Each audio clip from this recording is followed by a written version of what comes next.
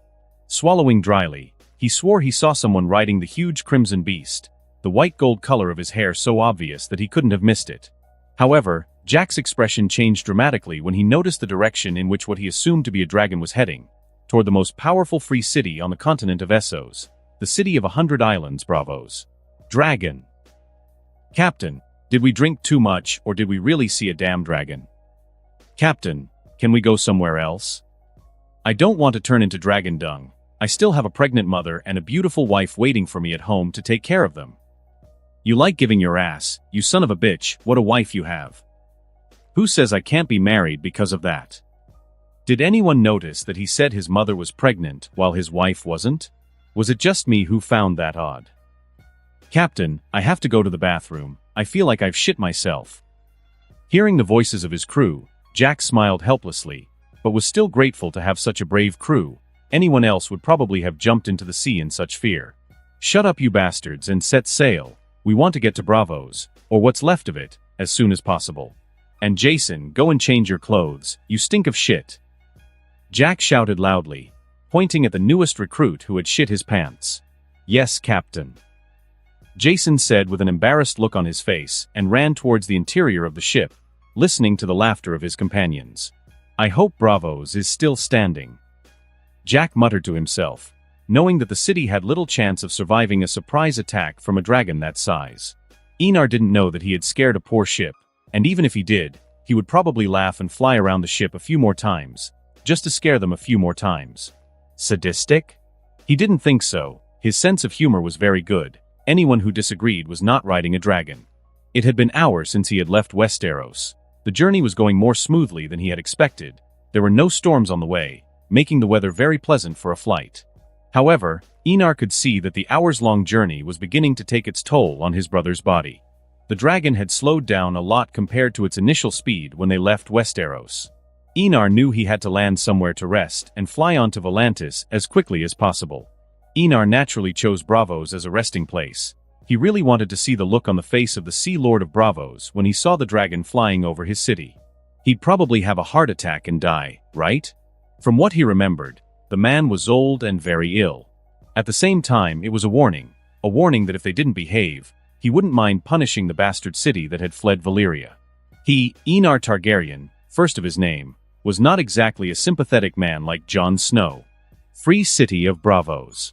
Belgir Otherys remained indifferent to the screams of terror outside. The barge she was on was more opulent than any palace she could find.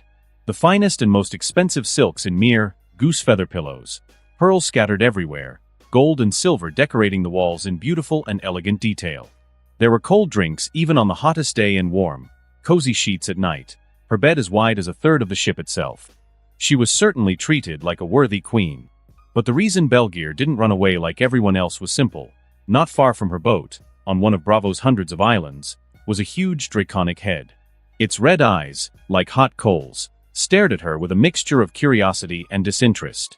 As a descendant of House Targaryen, there were books that Aegon for himself, the undeserving, had left for her ancestor.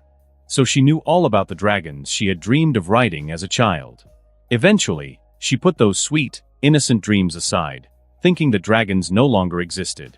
But here she was, facing a giant crimson dragon. Black Pearl, shall we go far away? Belgir heard one of his servants ask, her voice trembling slightly as her body shook in a storm of cold winds.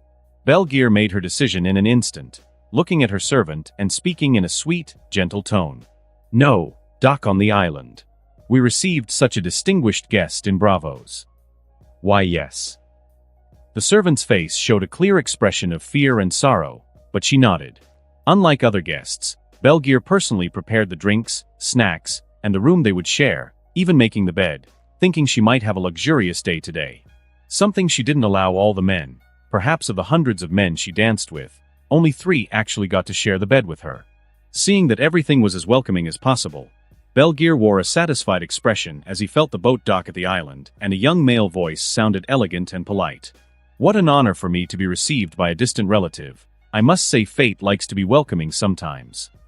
She turned to see who had entered and discovered that it was the most handsome young man she had ever seen in her life, which was quite surprising considering the number of men she had seen in her life as a courtesan. His hair was white gold, relatively short, falling over his face, silky and shiny, framing a face that could enchant even women who didn't like men. Sharp features, elegant and powerful. His eyes were a deep purple, beautiful, enchanting and mysterious. His slightly plump lips were curved into a warm and charming smile, with a hint of provocation. Belgear saw that he was tall, very tall, 187 centimeters, 6 feet 1 inch. Black armor, intricately patterned with dragons, hugged a slightly muscular, high-shouldered body. Your Grace. Belgear placed her hands on her stomach and leaned forward slightly, her sweet, silky voice capable of making men's hearts tremble in the presence of such a beautiful woman. Call me my prince, I'll be king when my grandmother crowns me. Einar said, looking at the beautiful woman before him. And he had to admit, she was a sight for sore eyes. Belgear is young and lovely, with black hair, light brown skin and full breasts that almost burst out of her yellow silk dress. Her brown eyes were so elegant, gentle and seductive that they captured the focus that should have been on her body. My prince. Belgear corrected her words as he gestured to the goose-down pillows carefully placed in front of the table with all manner of drinks and delicacies. Einar nodded and sat down on the cushions. Even in his armor he felt comfortable at this point. He had been riding for hours. Even though the saddle prepared by the Red Faith was extremely comfortable, it was still a journey of hours. Picking up the goblet containing the wine of Myr, Einar drank, breathing a sigh of relief as the sweet taste relaxed his muscles. Belgear joined him as he drank, glancing occasionally at the crimson dragon that slept beneath the normally uninhabited island. He likes you. Einar commented when he saw that her attention was on Caraxes. He didn't blame her, everyone would focus on Caraxes. After all, he was a beast that could crush a person as easily as an insect. I'm glad I won't be turned into dragon food. Belgear smiled more sincerely at that moment, cracking a joke that made Einar laugh too.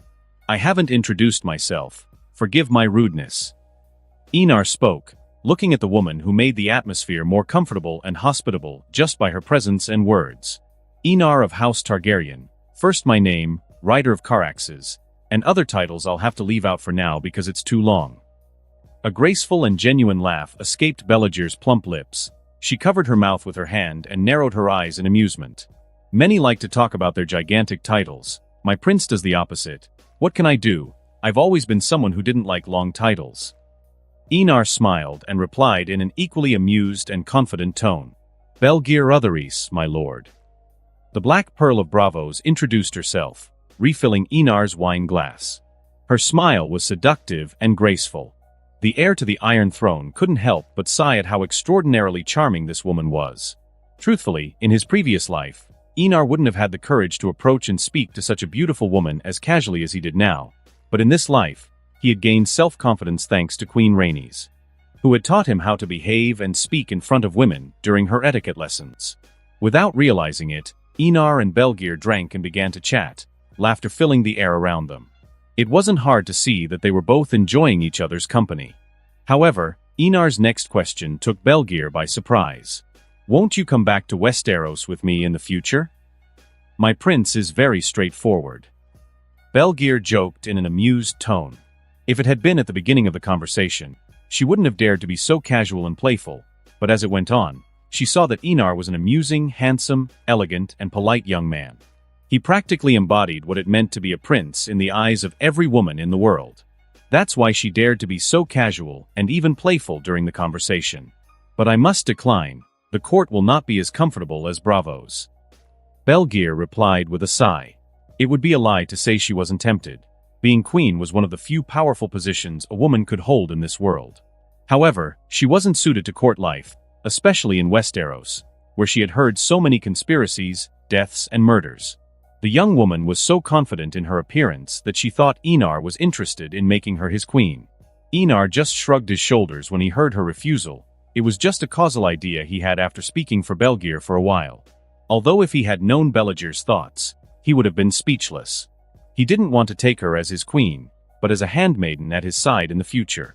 Seeing that Einar wasn't offended by his refusal, Belgier felt even more at ease with him. Her soft, delicate, and voluptuous body was pressed against his as she gazed at him with a look that would make any man feel extremely flattered. "Where are you going, my lord?" the courtesan asked. "To Volantis to burn tens of thousands of men on horseback," Einar replied, raising the goblet of wine to his lips while holding Belliger's slender, soft waist. Belliger's body tensed for a moment, then relaxed. She wasn't tense from his touch, but from the casualness of killing tens of thousands of people. The young man she was clinging to right now might be as beautiful as poison, but he was actually an aspiring king, a king who wouldn't hesitate to kill tens of thousands. This reminded her not to treat Einar as a young man, but as the powerful and royal man he was. "Do you think Ferrago will come?" Einar asked in a curious tone, not knowing what the woman in his arms was thinking. Belgier recovered from her shock and replied with an equally amused smile. "He's probably coming right now, or he's sending the first sword of Bravos to ask my prince to come to the Sea Lord's palace. Unfortunately for him, it's the others who come to me, not me who goes to them," Einar said, making Belliger's eyes shine with a glow of admiration that was hard to hide. Men liked beautiful women, but women also liked heroes. As Einar and Belgier spoke, Caraxes opened his red eyes and raised his head, noticing the arrival of a small barge approaching where his brother was. Roar! A sharp, powerful roar came from his mouth as the dragon's eyes narrowed into a cold, fierce stare. Belgier was startled by the roar and almost jumped, drawing a laugh from Einar. "It's not very polite to laugh at a lady, my lord." Belgier pursed his lips and spoke in a tone of dissatisfaction. Einar just smiled and looked at the barge that came closer and closer until it finally docked at the barge he was on. Soon a man in black leather clothes, with medium-length brown hair and green eyes, appeared in front of him. He didn't look more than 40 years old. He was an experienced warrior from the way he walked. He had a sword at his waist, but it wasn't a long sword like the ones used in Westeros. It was a shorter, thinner sword. The first sword of Bravos, Caro Valentin. Caro gulped as he saw the red eyes staring at him, cold and fierce. Facing this gigantic creature, he was no different than a child trying to fight an adult. No, worse than that, he was a baby trying to fight an adult. The roar of the beast made him lose all his courage, and he wondered if taming it was really a human's job. He realized why Valyria was the most powerful country on the continent. The first sword turned his gaze to the two people present. Belgier, whom he knew from accompanying the Sea Lord to important feasts, but the other one he had never met and was probably the master of the Crimson Beast. He looked like a pure-blooded Valyrian. His hair seemed to be made of metal, shining like silver and gold, his purple eyes like amethysts. He was tall but young, which worried me even more. Young people have always been the most impulsive in the world. "Don't worry, First Sword. He probably won't eat you." Seeing the calm expression on his face, Einar knew that the man was afraid, something normal after looking at Caraxes. He could probably count on his fingers how many people could really stay calm in the face of such a large dragon. Although he knew that the young man wanted to scare him with his words, Caro still tensed at the word probably. It was a word that could be interpreted in many ways under the current circumstances. In front of you is Einar of House Targaryen, first of his name, Rider of Caraxes, and many other titles he prefers not to mention at this time. Belgier introduced Einar with a smile on her lips. Her brown eyes couldn't hide the amusement she felt at the moment. Caro's heart beat faster as he listened to Belliger's presentation, remembering how many times Queen Riella had come to the Sea Lord's palace for help, only to be cruelly ignored and scorned by the noble families of Bravos. "Don't be nervous, First Sword. If I saw you with bad intentions, Bravos wouldn't be whole right now." Noticing the nervousness in his eyes, Einar's lips curved into a smile. He sipped his wine and spoke quietly. "I would have burned the whole city before you could have reacted properly." Caro felt a chill run through his body at the sight of those eyes, cold and indifferent, and though he smiled, his smile did not reach his eyes. "Does your grace have a purpose in Bravos?" Caro suppressed the churning in his chest and asked in a calm tone, but anyone could see that he was intimidated by the presence of the young man before him. From the beginning, the course of the conversation was dictated by Einar and no one else. "I don't think I owe you any satisfaction, First Sword," Einar replied, narrowing his eyes. "I am not your vassal, and certainly not the old Sea Lords. That's what Karo was worried about. What happens when you're young and have the greatest power in the world in your hands? Your Grace, the city of Bravos has its leader, and invading a city for that reason would be a very bad thing for both sides. Before Karo could finish, Einar cut him off. War. He spoke in an amused tone. Or do you think you can threaten me like you threatened J. Harry's eye with the faceless men? Karo's face darkened at Einar's words. Of course he knew about the theft of the 3 dragon eggs the Sea Lord had bought hundreds of years ago. I must remind you that the event of that year was resolved peacefully, and the Sea Lord paid his debt to the old king at that time. Karo forced a smile and replied, trying to ease the growing tension. Einar didn't have to say anything. Caraxes moved his long neck through the air, his huge head standing next to the barca. The reptilian red eye looking straight at Karo. The crimson dragon bared his sharp teeth as if smiling. A particularly terrifying smile with the dragon's demonic face. A menacing growl came from the dragon. Karo swallowed again, the smell of sulfur and smoke filling the air with a sense of impending destruction. He felt as if he were about to be swallowed and turned into dragon food. But the atmosphere lightened with Einar's next words. But you're right, our differences have indeed been resolved. He said, motioning for the first sword of Bravos to sit before him. Please sit down. Caraxes let out a guttural sound, expressing his dissatisfaction at not eating a baked treat, and retreated to lie on the floor while he regained his strength. Allow me to decline, Your Grace, but the Sea Lord urgently awaits my return. Karo politely declined with an apologetic expression. Taking a sip of wine, Einar smiled and replied calmly. I will be in Bravos for half a day. Feel free to visit me any time. First Sword or the Lord of the Sea himself. Einar's words made Karo breathe a sigh of relief. Though he had not discovered the young Dragon Lord's purpose, he had at least confirmed that he had not come with ill intentions toward Bravos. Turning to leave, Karo was about to return to the boat he had arrived in, but stopped when he heard the young man's voice again. Tell Ferrago not to interfere with Volantis or the Red Faith again, or I will be forced to act in defense of my followers. Karo's heart began to beat extremely fast. Volantis, the Red Faith, House Targaryen. With this information he was able to form a clear picture of the aspiring king of the Seven Kingdoms' intentions. However, when he heard this, he couldn't help but take a deep breath. He hadn't really expected Prince Einar to have not only a full-grown dragon, but also one of the free cities and the Red Faith behind him. He finally understood why Einar was in Bravos. It wasn't just arrest, it was a warning and a veiled threat. At the same time, he also knew Einar's purpose. He was on his way to Volantis to fight the Dothraki horde. I was surprised to hear you mention some sensitive information of your own. Belgir commented, sounding slightly surprised. Sensitive? No, I just showed him my strength, and if Ferrago is smart, he'll follow my lead. Einar said, bringing the glass of wine to his lips and enjoying the drink once more. Besides, only when there is equal strength can countries begin to negotiate. After all, strength determines everything in the world. Belgir smiled and found his confidence incredibly charming, as if he knew the future and had prepared for every action in advance. Palace of the Lord of the Sea. Ferrago Antrion, Sea Lord of Bravos, listened to Karo's words in silence. His deep blue eyes were pensive. His pale, haggard face, as if he were suffering from some illness, wore a serious, dignified expression. How long had it been since he had been so despised? His city was invaded and he could do absolutely nothing, or it would be reduced to ashes by a teenager from some dark hidden hole in the world. Was this how his ancestors felt when they were under Valeria's rule? That feeling of powerlessness really left a bitter taste. At the same time, the knowledge of his words and of Volantis and the Red Faith made him feel cautious. The unbridled expansion and the creation of a powerful army had made all the free cities wary of Volantis. Bravos was no different. Even now, the Red Faith was spreading through his city like a rampant plague, impossible to control, and all because of a book that told stories he'd never heard before. Karo, I'll send a letter to the court of the Seven Kingdoms. King Baratheon will be happy to know there's a Targaryen with a full-grown dragon. Ferrago spoke as he took a quill, the tip moistened with ink, and began to write on the paper. Won't that make us an enemy of Prince Targaryen? Karo asked worriedly, for unlike the Sea Lord, he had seen the dragon in person. He didn't think the 100-year-old relics could pose any danger to the majestic creature.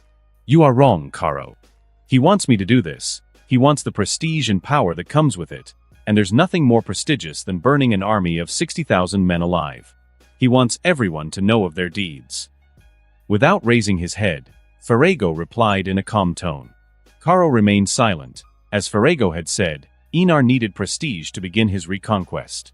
And Prince Targaryen obviously had a very well thought out plan to create that prestige. The first daughter Volantis. Armored, Visenya watched the battle unfold before her. The first war she faced was particularly brutal, arms and guts spilling to the ground as war cries and fear spread across the battlefield like a hellish chorus. To be honest, it wasn't easy to convince her mother to let her go to war, but fortunately Kinvara said she would lead 2,000 men, which reassured the Queen of Westeros, though she still told her to back off if things got out of hand. Something Visenya accepted, for only a fool would fight to the death if he could survive. The Dothraki cavalry is coming. Visenya shouted as he heard one of the soldiers and tightened his grip on his sword and shield. Aim for the horses and then kill anyone who survives the fall. She shouted and her order was passed on man by man. The cavalry arrived in an instant before the heavy infantry of 2,000 men. Visenya saw the moment of impact between the two armies, one of her men flying backwards as a result of the collision between shield and horse. She had no time to worry about the fallen man, for one of the Dothraki had reached her.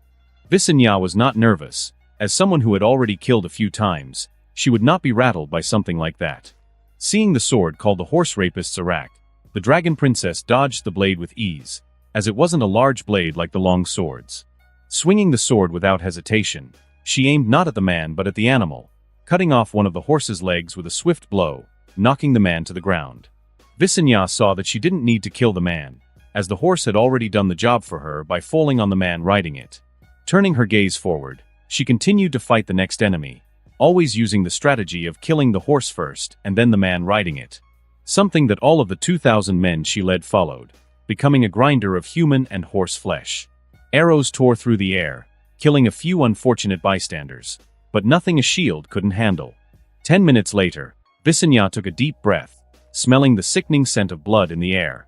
Her body was exhausted, sticky and tired, but she showed no signs of stopping until she finally noticed the Dothraki horde retreating into the distance. Archbishop Bonero has ordered the troops to retreat, Daughter of Fire. One of the plate-armored knights approached her and spoke in an equally tired tone. However, his gaze, and that of all those around him, showed clear admiration for the 18-year-old girl. Visenya nodded and withdrew decisively, 5 kilometers from Volantis, to a makeshift camp. The war was like waves on a sea, both armies advancing, trying to kill as many of the other as possible, then retreating to catch their breath. After all, they were humans, not immortal beings with infinite endurance. Visenya entered the camp covered in blood, her black armor with a House Targaryen crest stained with blood. It might sound strange, but covered in blood, with her hair dyed red and a not-so-pleasant smell on her body, she still felt incredibly aroused. She had trained all her life for this, gone through hardships and long nights, suffered assassination attempts, and swore to herself that she would return all the pain she had suffered in her years of exile. How could she not be happy at this moment, finally able to put everything she had learned into practice? Looking around the camp, Visenya noticed that the wounded were arriving in small numbers, and the more seriously injured in even smaller numbers. This made her realize that the difference in equipment was something extremely important in a war. The Dothraki had no armor, and their swords, called arak, could not easily penetrate the steel plates of armor. Bows had power and were the main strength of the Dothraki cavalry, but while bows could be powerful, they had limited arrows, and even the best archer in the world couldn't claim to hit 100% of the arrows he shot. It could be said that the war was moving toward victory for Volantis. She wanted it to happen before her nephew arrived, to show that even without a dragon, she wasn't a fragile girl and definitely wouldn't be a burden. As for the dead, honestly, she wasn't worried about that. She had discovered that death was just a common thing in the Red Faith. Many could be revived by the Red Priestesses with magic she didn't know about at the moment. And while it wasn't 100% certain that they would revive, most of them did. Although it wasn't an army of immortals, it was extremely powerful, so much so that even with twice the number of enemies, the Red Army still had extremely high morale. Visenya walked with her head held high as she headed towards the main tent. Entering it, she saw Archbishop Bonero and many other men, some red priestesses and former slaves, now servants. Seeing Visenya's arrival, Bonero nodded to her and looked at her delicate face with sweet features covered in blood and hair stuck to her face. According to the information he had received, Princess Visenya really surprised him. The girl was truly worthy of the title of Daughter of Fire, fighting with a voracious and destructive flame on the battlefield. "How is the war going, Archbishop?" Visenya asked, taking a seat on one of the chairs in her heavy armor. She accepted a goblet of water from a servant and drank unceremoniously. "Very well, the moats and stakes served very well to stop the advance of the Dothraki cavalry," Bonero said with a rare smile. The idea of using the moats and wooden stakes came from Visenya herself after she saw the flat land around the city. "Though the count is still uncertain, we killed about 1,500 Dothraki in exchange for 200 of our soldiers," Bonero continued. "But we only killed 300 on the southern front." Visenya's face showed a calm expression. The strategy with the Dothraki had worked better than she had expected, but the situation on the southern front was a problem. The Dothraki were not alone. There was a mercenary army of 11,000 fighting in the south at the moment. And unlike the Dothraki, they were not as emotional and fearless as the Dothraki, who advanced knowing they would die. Fortunately, the two armies didn't join forces for more than obvious reasons. Though the 35,000-strong force had to be divided into two battlefronts, the Red Army still held the upper hand for the moment. "What about the secondary plan?" Visenya asked, wiping some of the blood from her cheeks, feeling more energetic after a brief rest. Bonero's plan, of which Visenya spoke, was to lure Khal Drogo and his army away from Volantis with a secondary, weaker, and less numerous army. In the meantime, the Dothraki forces that remained on the outskirts of Volantis would be wiped out. Once these forces were eliminated, the main army would pursue the main Dothraki contingent. The secondary army would then turn and face Khal Drogo's forces directly, while the main Red Army would approach to attack the Dothraki from the rear. This strategy would pressure the enemy from both the front and the rear, ensuring their complete destruction. After all, as any strategist knows, to be attacked from the rear is practically synonymous with defeat in battle. "We'll start in 2 hours. Everyone can eat and come back fully rested," Bonero said, making everyone stand up and leave the main tent. Visenya was no exception. She walked over to her tent, entered it, and sighed with relief as she tried to remove her armor by herself. However, a pair of small hands appeared behind her and helped her remove her battle armor. With a helpless sigh, Visenya didn't bother to turn around to see who it was and just spoke.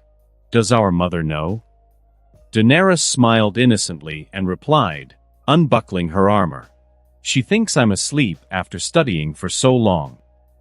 The strong smell of blood on the armor didn't bother her, and she continued to help her sister with an admiring look. "How was it, Vi? I mean, the battlefield?" Daenerys asked, removing her armor and gambeson completely, leaving the 18-year-old naked. Daenerys quickly pulled Visenya over to a barrel of water, and the young woman needed no help getting into the barrel.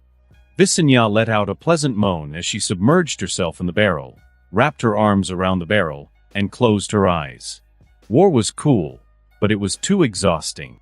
"I'd say it's brutal, especially one like this. It's a good time to prepare for the future in Westeros, where more wars await us," Visenya commented with her eyes closed as she felt her younger sister wipe her face and hair like a wet cloth.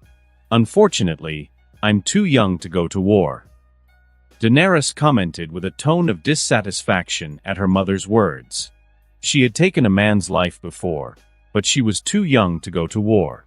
Honestly, she wanted to call her mother a hypocrite, but with the respect she had for the woman who raised her, she wouldn't allow herself to do so. "Don't worry, Dany. Your only responsibility is to hatch the eggs our nephew asked you to."